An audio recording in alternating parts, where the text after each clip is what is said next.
المغرب، الإمبراطورية التي تحدت الزمن في أقصى الركن الشمالي الغربي للقارة السمراء، حيث تلتقي أمواج المحيط الأطلسي العاتية برمال الصحراء الذهبية.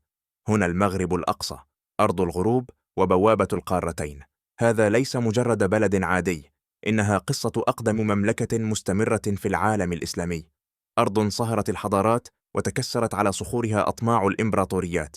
تبدأ الحكاية قبل آلاف السنين، قبل روما وقبل قرطاج، حين كان الأمازيغ، الرجال الأحرار، سادة هذه الجبال والسهول. شيدوا ممالكهم الخاصة مثل مملكة موريتانيا الطنجية، وعندما وصل الرومان وجدوا مقاومة شرسة وحضارة راسخة. ولا تزال آثار وليل الشامخة تشهد على عظمتها حتى اليوم. لكن التحول الأعظم في تاريخ هذه الأرض جاء مع رياح الشرق. في القرن الثامن الميلادي وصل الإسلام، ومعه وصل إدريس الأول. في تلك اللحظة وضع حجر الأساس لأول دولة إسلامية مستقلة في المغرب، وبنيت مدينة فاس، التي سرعان ما تحولت إلى منارة للعلم تضم جامعة القرويين، أقدم جامعة لا تزال تعمل في العالم. هنا كانت تصنع العقول التي ستغير العالم. ثم انطلقت الإمبراطوريات العظمى من قلب الصحراء ومن قمم الأطلس، المرابطون ثم الموحدون.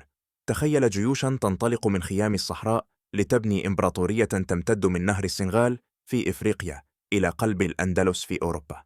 يوسف بن تاشفين، يعقوب المنصور، أسماء حفرت في الذاكرة. في عهدهم أصبحت مراكش عاصمة لغرب العالم الإسلامي، وتزينت إشبيلية بمآذن تشبه توأمها الكتبية في المغرب. كان المغرب آنذاك قوة عظمى تهابه ممالك أوروبا، ولأن القوة تجلب الأطماع دخل المغرب أخطر اختبار في تاريخه. القرن السادس عشر، العثمانيون يبتلعون الشرق، والبرتغاليون يهاجمون السواحل. ثم جاء اليوم الفاصل، معركة وادي المخازن سنة 1578. في يوم واحد سقط 3 ملوك في ساحة المعركة، وانتصر المغرب انتصارا مدويا. أوقف الزحف الصليبي وحافظ على استقلاله، وحيدا خارج العباءة العثمانية. كانت رسالة واضحة للعالم: هذه الأرض عصية على الكسر.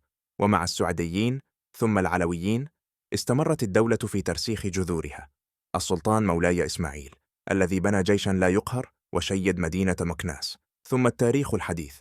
مقاومة الاستعمار الفرنسي والإسباني لم تكن مجرد حروب، بل ملحمة شعب وعرش توجت بالاستقلال وبناء المغرب الحديث. اليوم عندما تمشي في أزقة المدن العتيقة أو تقف أمام جبال الأطلس الشاهقة، أنت لا ترى حجارة فقط ولا مناظر طبيعية فحسب. أنت تنظر إلى تاريخ متصل لم ينقطع، إلى قرون من الصمود ومزيج فريد من الثقافة الأمازيغية والعربية والأندلسية والإفريقية. المغرب ليس مجرد دولة على الخريطة، إنه ذاكرة حية وإمبراطورية عريقة لا تزال تكتب فصولها حتى اليوم تحت شمس الغرب التي لا تغيب.